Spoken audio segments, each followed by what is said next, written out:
beautiful people, welcome back to the channel. If you're new here, my name is Patrice, and today I have another book review for you, okay? So today we're going to be reviewing Britney Spears' new memoir. It is called The Woman in Me, and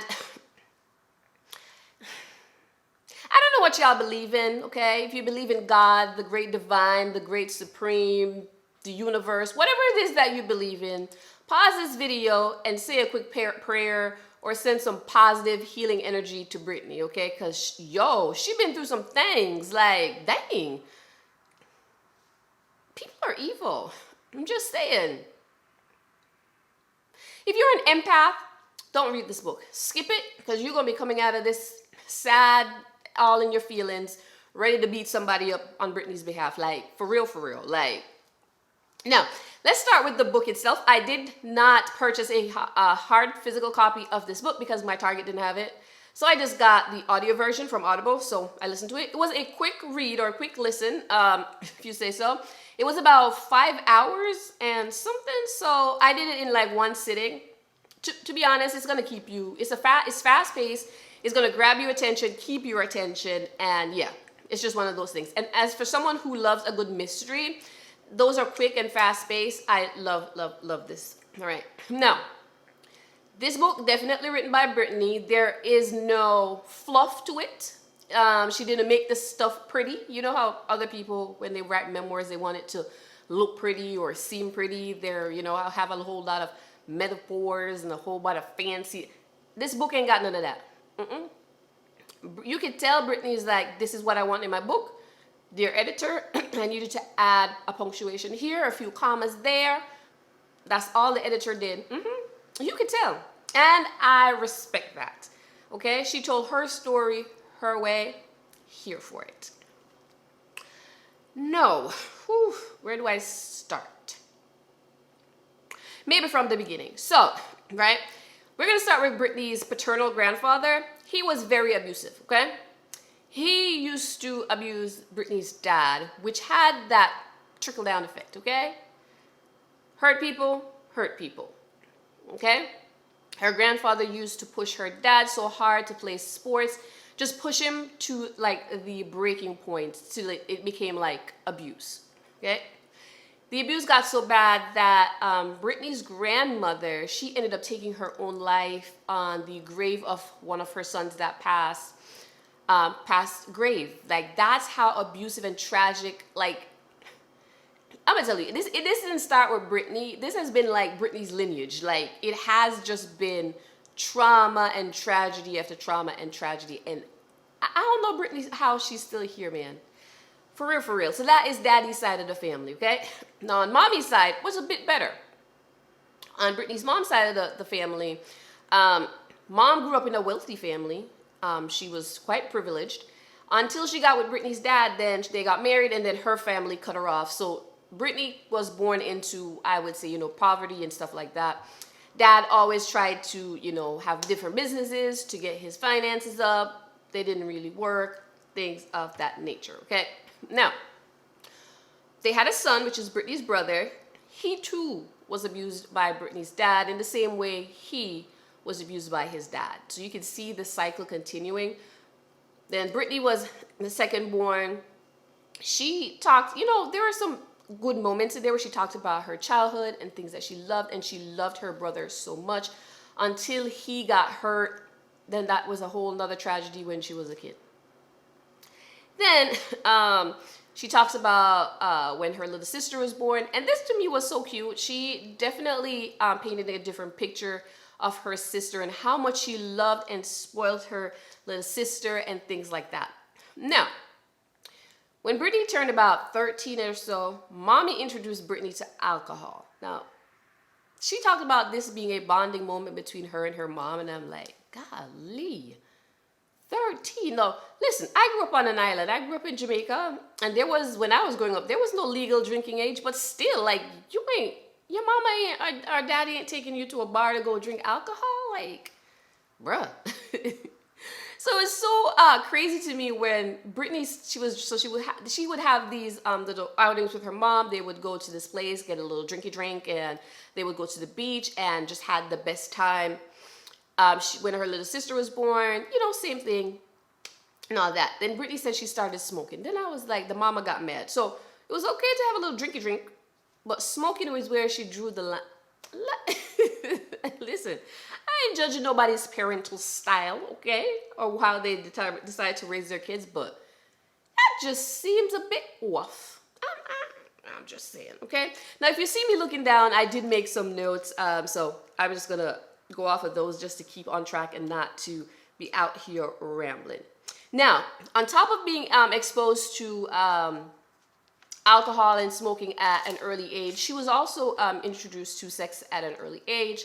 So she did lose her virginity in her early teens. I believe she said probably like 14 or something like that. Yeah, so it's just one of those things.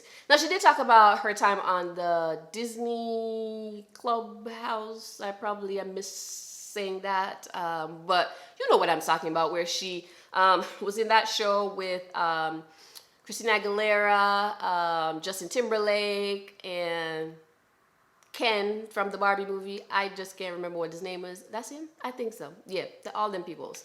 So she talked about that. She talked about the good times and all the fun that she had and all that stuff until that came to an end. So then she kind of, jumped from there to her being a teen, got signed to a record label, and she got her record deal and things like that. Now, this is where things took a turn. Her life has already been tumultuous, if you will say, but then, dang, it's so hard even getting through this review. So she got her record deal, and yeah, don't be playing with Britney, okay? Because if there was no Britney Spears, there wouldn't have been no Taylor Swift, there wouldn't have been no Ariana Grande. As a little black girl growing up in Jamaica, I was out here singing at the top of my lungs, "Hit me, baby, one more time. My loneliness is killing me. And now," hey, vocals. I'm a mess. But yeah, listen, Britney was that girl. Y'all ain't gonna take that from her, okay? So, grew up and she got with Justin. That was her first like public relationship. And it's so funny to me that in that time compared to now, being a virgin, good girl, that good girl image was something that they pushed on her so bad.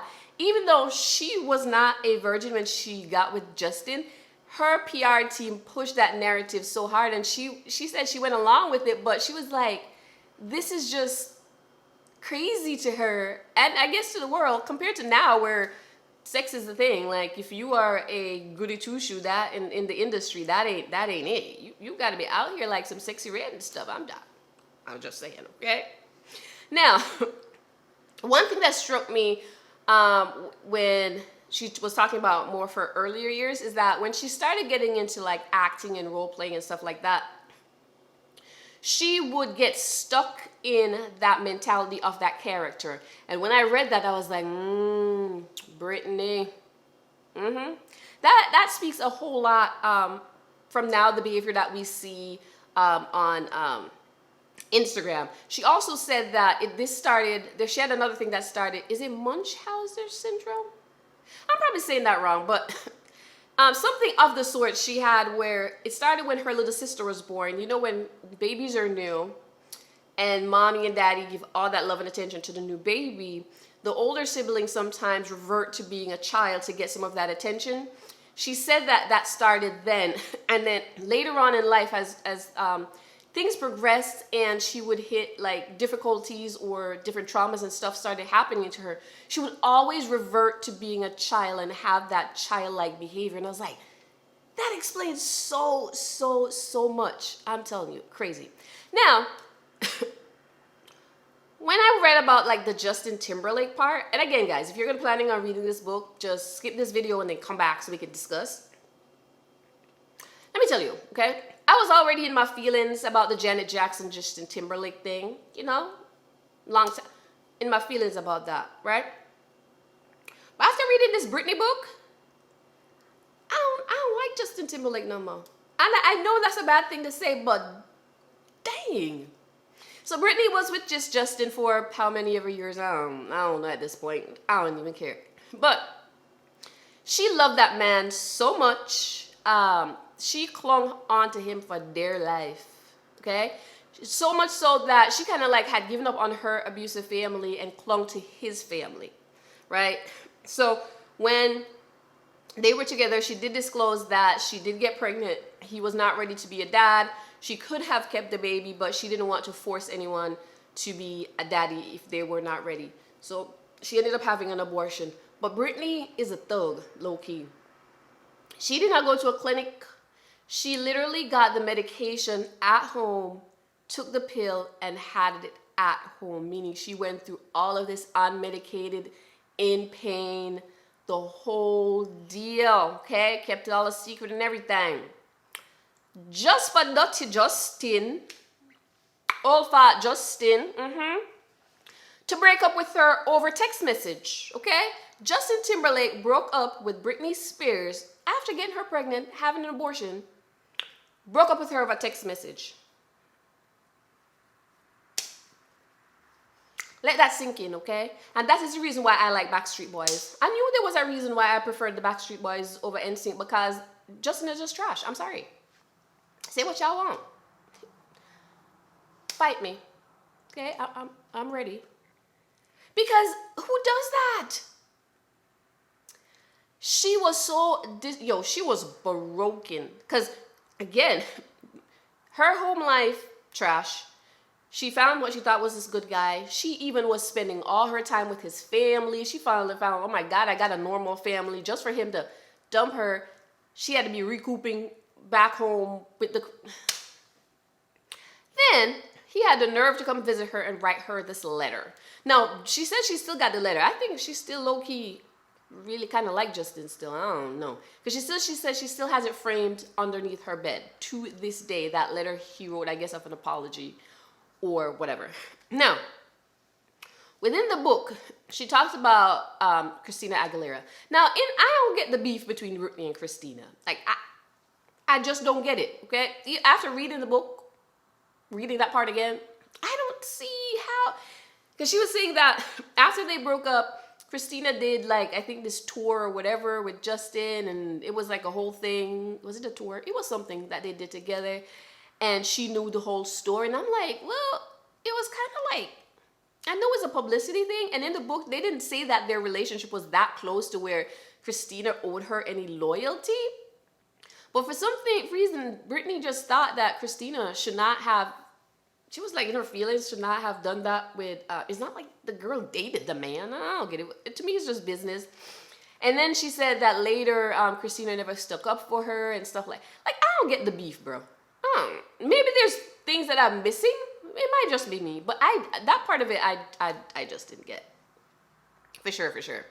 Then there's that, and then there is the, where she kind of like, I don't know, she was going in and out of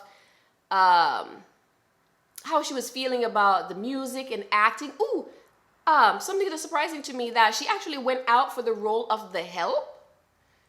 I didn't know that. I don't think she would have been, I don't think she would have been good for the role, because The Help is like one of those movies. Like, I can't see Britney playing the main character, homegirl. Yeah. So that was something that was really eye-opening for me. She said she stopped taking a lot of acting roles because for some reason, whenever she would get into character, she found it so difficult to break character. And I was like, for her mental health, she said she decided like that's not, because even if she took something that was going to be like strong, like, you know, one of those that you have to like dig deep to be in character, for her to get out of it and not act like that person in her real life, she said that was such a difficult thing for her. So that was that, right? Now let me see what else I have. Okay, another thing she said, that now after she and Justin broke up and Justin Timberlake became America's golden boy because she never outed him for anything, and then he went and made Cry Me a River, how people came for her because there was some kind of likeness in the video of her, so people thought, oh, that was Britney. Oh my God, Britney broke the golden boy's heart and all this stuff. And it was the other way around after he broke up with her over text message. I'm still mad, I'm still vexed. He became America's sweetheart, and you could tell, okay? Because when that Janet thing happened, okay, he ain't getting no flack. Janet pretty much almost lost her career, I'm guessing. You know, she took a hit, and Justin just kept on soaring. Still like Backstreet Boys better. I'm just saying. Yeah.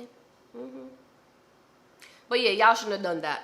Now, another major theme within this book is how the paparazzi treated Britney. And to this day, still treat her terrible.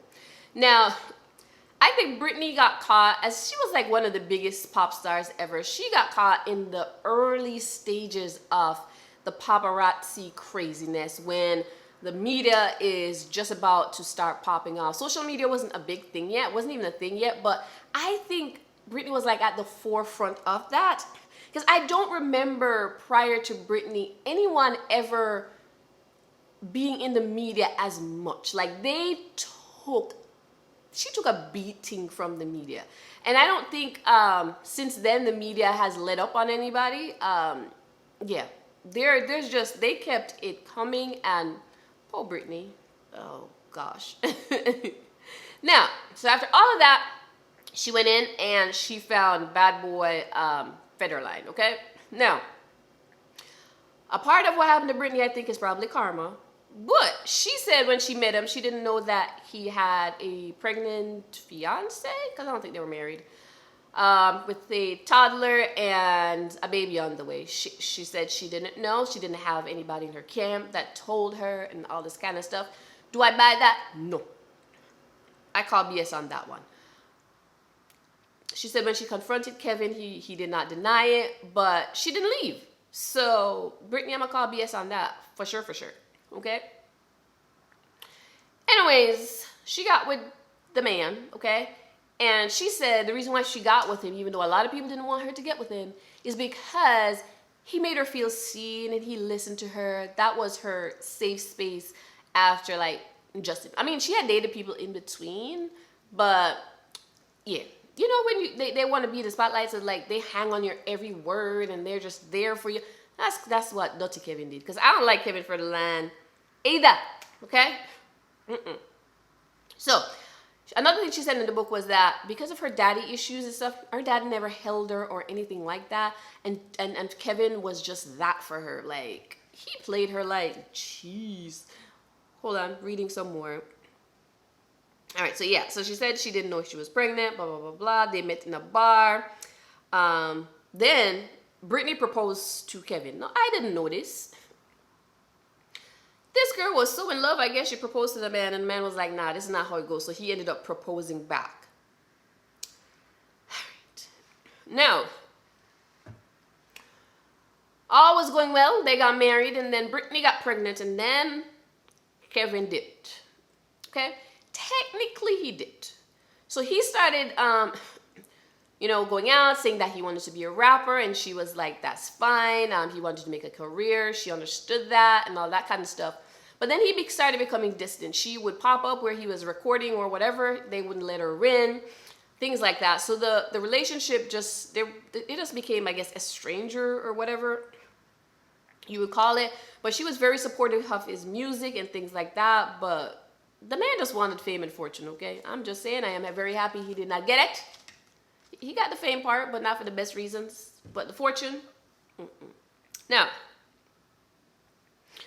the craziest thing happened, okay? Now, just when I thought Britney had gotten a break, Britney had gotten her thing or life together because she was having this baby, she was just bliss. She's like, oh my God, her little human. She had her first child, and she was just happy. She said one of the best moments for her is just, you know, sleeping with her kids. No, that sounded whatever. But just having her babies and watching them sleep and them snuggling up to her and they slept. And that was just her thing. And I thought those babies, to be honest, gave her a sense of normalcy, a sense of belonging, a sense of purpose, not just her parents working her like a machine to make money and things like that. she found her purpose when she had her babies. And then right after that, she got pregnant again and had baby number 2. So in all of that, she became, postpartum depression and things of that nature, and just kept spiraling. The paparazzi didn't help or anything like that. And then Dr. Kevin took her kids. Parental alienation. Nobody talks about it as much as they should when it comes to the Britney Kevin Federline thing. The man, because they were split up, I think she had filed for divorce, and they were taking turns with the babies. So when he got his chance to take the babies, he did not return them. The man took Britney's kids. Okay? And then they painted her as being crazy with mental health issues to hold on to her kids, and that's what made her break. So that infamous, when she went and shaved her head, that was just rebellion against her dad, family, everybody, like, middle finger to y'all. Okay? But what happened was, they had taken this woman's baby. She hadn't seen her baby, I think she said, at that point for 2 months. She drove over to, I think, Kevin's house or whatever he was living to see the baby. They would not let her see the baby. Her and her friend, I think, were driving back. They stopped at a gas station, I want to say. They stopped somewhere, okay? And this paparazzi popped up and be like, hey, Britney, here's what's going to happen. I'm going to ask you these questions. You going to answer. Like, for real, for real. And she said the closest thing to her was just an umbrella, like, get away from me. She wasn't trying to hit him or anything. And then they painted her as such a crazy person. Like, that part broke my heart so bad, because as a mommy, I cannot tell you, like, if somebody took my babies, that was sad. My baby, just sad. My babies, yo, that part broke my heart, okay?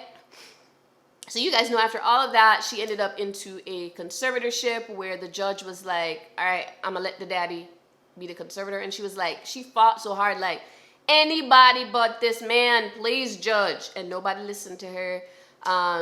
They appointed her a lawyer. And y'all, we all know this man paid himself like upwards of $6 million, bought the little sister a $1 million condo. He was living off his best life off of Britney, while she was getting, I wouldn't even want to say the amount, because that was insulting, of her own money each week or month or whatever her stipend was to spend, right? This woman did not own a car, couldn't drive, nothing. She was placed on mandatory birth control so she wouldn't have any more kids by her dad. She was made to work like a horse. Like the Vegas residencies, people went and didn't know that she was doing that literally against her will. She's like, fine, if I'm going to do it, can we at least change the set? Shall we change something? They said no. Like, she was being worked, and people are like, why didn't she just stop? Or why? You know why she didn't stop? They held her babies over her head. If you didn't do this, you would not be able to see your kids. If you didn't do this, we're not going to let you see your kids, or you can't go on vacation with your kids. They used those kids to torment Britney too. Oh my God. It was so crazy. Hold on, my battery's about to die. Let me switch it out. Hold on. All right, so I am back. Now, it's just crazy to me how they used her kids against her to the point where she was stuck in a conservatorship for 13 years, right? She said that people are like, why didn't you try to fight it? Why didn't you try to get out and all this other stuff? It's because they would have taken her kids permanently and not have her see her kids. So she stuck it out, because if she did everything they said, she got to go on vacations with her boys. She got visitation with her boys, and that's the only thing she wanted. It broke my heart when she said in the book, let me read. She said, she hated being famous because the tabloids destroyed her, painted her as a bad mother, as unfit, as unstable. And no one ever spoke about how Kevin Federline literally put this lady through parental alienation. Nobody ever said anything about that or decided to do the research to find out what was happening. They just painted her because, you know what? That sells. And I think a lot of people in the tabloids need to do better when it comes, like, they're humans. Everybody's trying to make money, which I understand. But these are human beings. Like, I don't envy any famous people at all, because this life they live in, you can't sneeze without somebody judging you. That is just insane to me, okay? She also said all she ever wanted was a family, and the world tabloids, they just literally, Kevin, her dad, literally took that from her. And it breaks my heart. Oh, Britney. Now, another thing, the conservatorship that I didn't know about is they had her in and out of rehab. In and out of rehab. They're like, I think one of the times she said she was taking some type of supplement, I think, for working out. And they said, oh, that's a drug. You need to go to rehab. Like, they was using rehab to destroy this lady, to take her money, to keep her in the conservatorship, because if they can have her in and out of rehab, it just seems like she is still unstable, she is still unfit, and they could keep taking her money and keep taking her money. And it was so sad. Now, this is where I guess social media did a good thing. They played it, like, one of the positives of social media is one of the last times she was in rehab, people started petitioning about Free Britney, okay? And she saw that when she was in rehab, one of the nurses showed it to her, be like, hey, people want you to be okay, people are rooting for you. And she said, you will never know how much that meant to her. In that place, she had given up, and it gave her the hope and the strength to fight and to get out of it. She started reading up and studying up more. She ended up realizing that she could get her own lawyer, and that's when she did that. And then led all the way up to her getting out of her conservatorship in 2021. Now, before that, everybody she dated, she could not marry. The daddy didn't want her to get married and all that other stuff, which I don't know if to be true or whatever, but I'm guessing if she had gotten married, then the husband could probably have more rights or say in terms of the conservatorship and stuff like that. So daddy there was like, no. It's so sad. Like, the whole thing to me is so sad. She did call out, like, Dr. Phil for saying stuff about her. She did call out, I think, Nancy Grace or somebody else for just beating on her. And I was like, dang, man, y'all never know what people are going through. And then just for a quick buck, in terms of, like, the tabloids, they just beat up on people left and right. Yeah. So that is my review of this book. Again, it's an easy read in terms of, you know, how it is laid out, timeline and otherwise very easy read.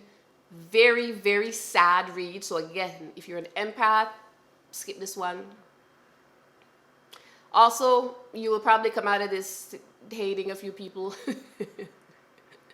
Not that it's any of your business, but they're just people who, I'm just saying, y'all, But I wish Britney all the best, sending her all the positive energy, all the healing energy. So when we see her on Instagram dancing and twirling and just living her best life, she says it brings her joy. It brings her back to a place in life where she was happy. Dancing is her thing. She said that she knows she's a bad dresser, but she still likes to purchase clothes and put them on and twirl, okay? And it makes her happy. For some of us, we're like, oh my gosh, is Britney okay? I don't know if she ever will be. A lot of therapy might get her through, but she's hanging in there. I think she's now, again, stuck in that phase where that period of her life made her happy, and she's right there, and she ain't moving for a while. But yeah, now she can book her own vacations, and she can go wherever she wants. I think she still gets to see her kids. They're a bit more older now, I think 15 and 16, so they can make their own decisions if they want to see mom or not. We don't know what Kevin has fed those kids, so we don't know that part, but wish her all the best in life, and yeah, love and light, Britney. Bye.